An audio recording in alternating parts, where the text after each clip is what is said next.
আসসালামু আলাইকুম সুপ্রিয় দর্শক, চলে আসলাম আগামীকাল 13 জুলাই রবিবার 2026 এই মুহূর্তের খুবই গুরুত্বপূর্ণ নিম্নচাপ, মেঘবৃষ্টি, বন্যা এবং ঘূর্ণিঝড়ের আবহাওয়ার নতুন আপডেট নিয়ে। সারা দেশের আকাশ থেকে নিম্নচাপের প্রভাব বিদায় নেওয়ার আগেই আবারও নতুন বৃষ্টি বলায় ভারী মেঘবৃষ্টি এবং ভয়াবহ বন্যা নিয়ে বিশেষ সতর্কবার্তা জারি করল আবহাওয়া অধিদপ্তর। আগামী 24 ঘন্টার মধ্যেই দেশের উত্তরাঞ্চল, রংপুর, রাজশাহী, ময়মনসিংহ এবং সিলেট বিভাগের উপরে সক্রিয় হতে চলেছে শক্তিশালী ভয়ঙ্কর বৃষ্টি বলয়। ভারী বর্ষণে ভয়াবহ বন্যার কবলে পড়তে চলেছে দেশের উত্তরাঞ্চল। এছাড়াও ইতিমধ্যেই ভারী বর্ষণে রাজধানী ঢাকা সহ চট্টগ্রাম বিভাগের অধিকাংশ জেলায় দেখা দিয়েছে ভয়াবহ বন্যা পরিস্থিতি। ডুবে গিয়েছে ঘরবাড়ি, রাস্তাঘাট, ক্ষতির মুখে পড়েছে লাখ লাখ মানুষ। এদিকে আজ রাতের মধ্যেই রংপুর, রাজশাহী, ময়মনসিংহ, সিলেট, ঢাকা, ভারতের পশ্চিমবঙ্গ, উত্তরবঙ্গ, আসাম এবং মেঘালয় রাজ্যের অধিকাংশ জেলায় শুরু হতে চলেছে ভারী থেকে অতি ভারী বৃষ্টিপাত। আজ 12 জুলাই রবিবার এবং আগামীকাল 13 জুলাই সোমবার আগামী 24 থেকে 48 ঘন্টা কেমন থাকার সম্ভাবনা রয়েছে সারা দেশের 8 বিভাগের 64 জেলার আবহাওয়া পরিস্থিতি,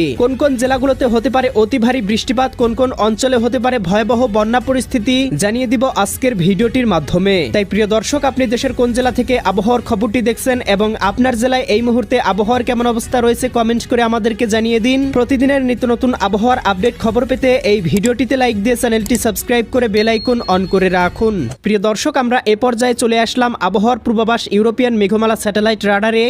এখান থেকে আমরা দেখতে পাচ্ছি এখনও সারা দেশের 8 বিভাগের 64 জেলার আকাশেই সক্রিয় রয়েছে বৃষ্টি বলয় এর মেঘমালা। নিম্নচাপের কিছু প্রভাব কিছুটা কমায়। এদিকে সিলেট, ময়মনসিংহ, ঢাকা, বরিশাল এবং চট্টগ্রাম বিভাগে বৃষ্টির প্রবণতা কিছুটা কমেছে। তবে আমরা দেখতে পাচ্ছি এরই মধ্যে আবারও দেশের উত্তরবঙ্গের জেলাগুলোতে সক্রিয় হতে চলেছে ভয়ঙ্কর বৃষ্টি বলয়, যার প্রভাবে দেখতে পাচ্ছি ইতিমধ্যেই খুলনা, যশোর, সাতক্ষীরা, বাগেরহাট, ঝিনাইদহ, মাগুরা, নড়াইল, কুষ্টিয়া, চুয়াডাঙ্গা, মেহেরপুর। এদিকে দেখতে পাচ্ছি রাজশাহী, সিরাজগঞ্জ, বগুড়া, পাবনা, নাটোর, নওগাঁ, চাঁপাইনবাবগঞ্জ, জয়পুরহাট, রংপুর, গাইবান্ধা, কুড়িগ্রাম, নীলফামারী, লালমনিরহাট, দিনাজপুর, ঠাকুরগাঁও, পঞ্চগড়। এই জেলাগুলোতে ইতিমধ্যেই কোথাও কোথাও শুরু হয়েছে ভারী বর্ষণ এবং কোথাও কোথাও আস্তে আস্তে মেঘমালা প্রবেশ করতে শুরু করেছে।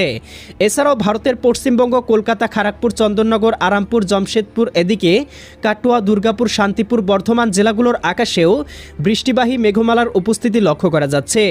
বঙ্গোপসাগরে দেখতে পাচ্ছি নিম্নচাপের যে মেঘমালা ছিল সেটি কিন্তু গতিপথ পরিবর্তন করে এদিকে মায়ানমারের দিকে অগ্রসর হতে শুরু করেছে, যার প্রভাবে চট্টগ্রাম, বরিশাল এবং ঢাকা, এদিকে ময়মনসিংহ, সিলেট বিভাগে বৃষ্টিপাতের প্রবণতা কিছুটা কমেছে। তবে আজ রাতের মধ্যেই দেখতে পাবো আবারও বৃষ্টি বলয় সক্রিয়তার কারণে, বৃষ্টি বলয়ের কারণে আবারও ভারী থেকে অতি ভারী বর্ষণ শুরু হতে পারে। প্রিয় দর্শক, আমরা এ পর্যায়ে চলে